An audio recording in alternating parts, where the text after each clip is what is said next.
चले उनसे मिल उठते हैं कदम रुक जाते हैं दिल हमको कभी समझाता है हम दिल को कभी समझाते हैं। আমার মনের অবস্থাও কিন্তু কিছুটা এরকম। তো যাই হোক, সারা রাত ঘুমিয়েছি, আবার ঘুম ভেঙে উঠেছি, আবার ঘুমিয়েছি, আবার ঘুম ভেঙে উঠেছি। তারপর ভোরের দেখা পেলাম। জানলাটা খুলে যখন দেখলাম সকালের আলো, মন এত খুশি হয়ে গেছে, কিন্তু কি আর করা, কিছু করার নাই। তো প্লেনের সবাই ঘুমাচ্ছে, কাউকে ডিস্টার্ব করা ঠিক না। আমি আবার জানলাটা নামিয়ে দিলাম। এখন নিজে নিজে কথা বলছিলাম, বকবক করছিলাম। তারপরও স্মৃতি তো স্মৃতি। আমার বিশাল লম্বা একটা জার্নি হয়েছিল বাংলাদেশ থেকে কানাডা পর্যন্ত।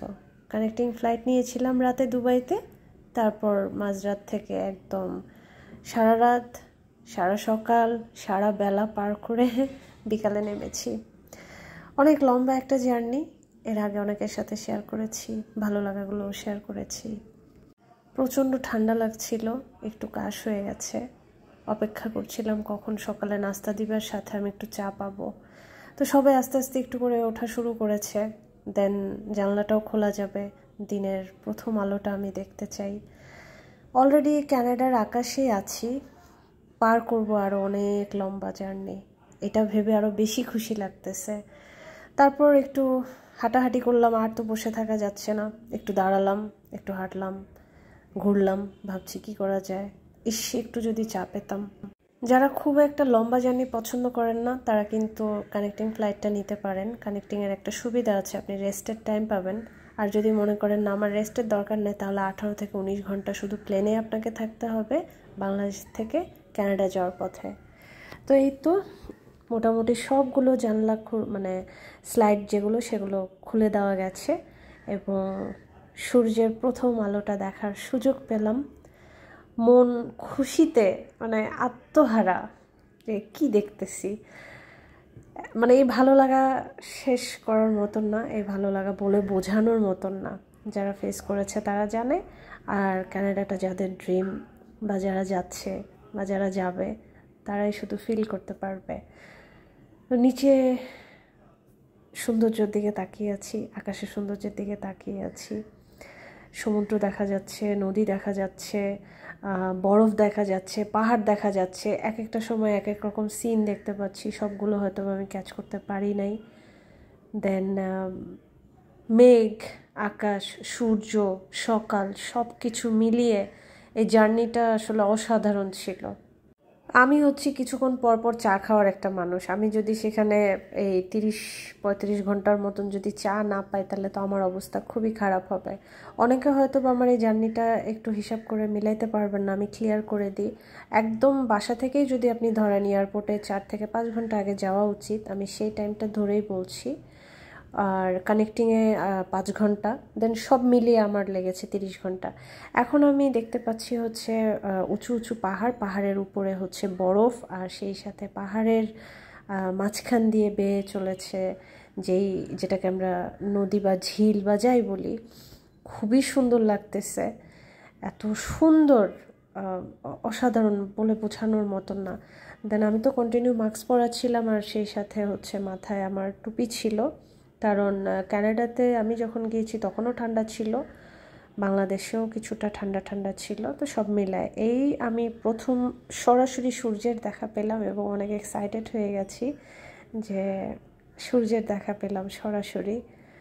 খুব খুব ভালো লাগা, ভালোবাসা সব কিছু মিলিয়ে আমি দেখছিলাম, আর মনে হচ্ছিল আমি যদি আরও কাছে থেকে দেখতে পেতাম, বা আমি যদি প্লেনের বাইরে গিয়ে দেখতে পেতাম। আমি একটু পাগলা আছি, আমার এরকম ফিল হয় যে আমি কবে স্কাই ড্রাইভ করবো। আমার খুবই প্রিয় স্কাই ড্রাইভিং, যদি এখনও সুযোগ হয় নাই, বাট ইনশাল্লাহ কোনো একদিন সুযোগ হলে অবশ্যই অবশ্যই আমি এটা করতে চাই। তো নাস্তা খেলাম। আমার আসলে সারা ফ্লাইটেই খাবারের খুব একটা রুচি হয় নাই, কারণ আমি প্রচণ্ডভাবে চা মিস করতে করতে আমার মাথা ধরে গেছে।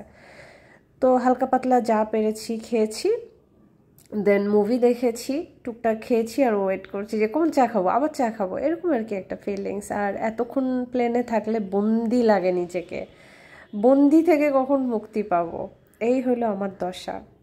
আমার এই স্বপ্নের যাত্রাটা আমি আপনাদের অনেকের সাথে শেয়ার করেছি, আমার শেয়ার করতে ভালো লেগেছে বা আমার ভালো লাগে, আমার এই ভালো লাগাগুলো আমি আপনাদের সাথে শেয়ার করি।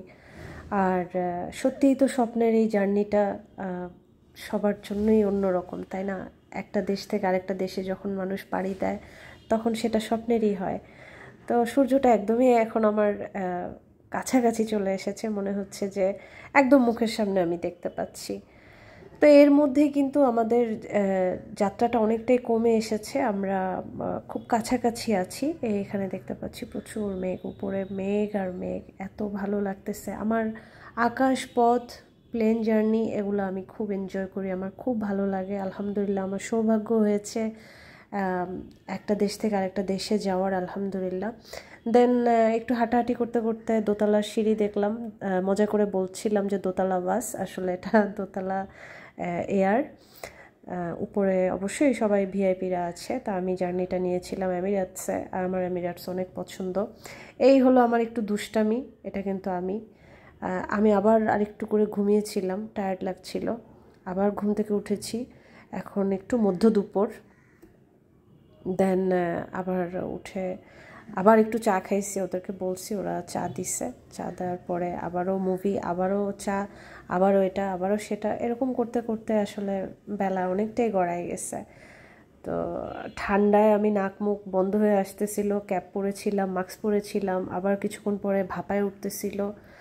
সব মিলে কিন্তু অনেক এনজয় করেছি, অনেক ভালো লাগা ছিল। বসে থাকা, একটু হাঁটা, আবার সব কিছু মেলায় এই নিচে দেখতে পাচ্ছি আলহামদুলিল্লাহ চলে এসেছি। আপনারা সবাই হয়তো আমার ভিডিওটা এনজয় করবেন, সবাই ভালো থাকবেন।